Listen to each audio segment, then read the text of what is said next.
Assalamualaikum. Nah, info ini sampah-sampah yang mengalir dari hulu sungai dari arah selatan, baik itu bambu, terus ada lagi batang kayu. Nah ini, ataupun tadi sampah-sampah yang sudah lewat di arus sungai air ini. Ini nantinya dapat menyebabkan penumpukan di titik tertentu yang pada akhirnya menyebabkan banjir.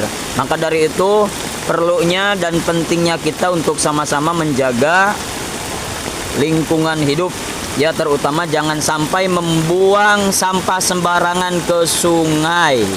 Terima kasih. Nah, itu. Ini banyak ranting-ranting atau sampah yang terbuang ini.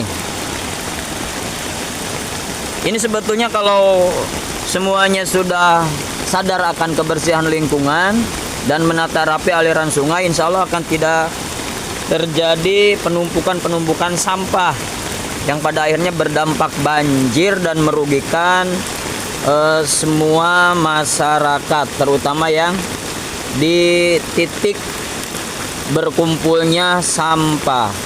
Terima kasih ya, mudah-mudahan semuanya kita bisa tersadarkan dengan tetap menjaga kebersihan lingkungannya masing-masing. Terima kasih. Assalamualaikum.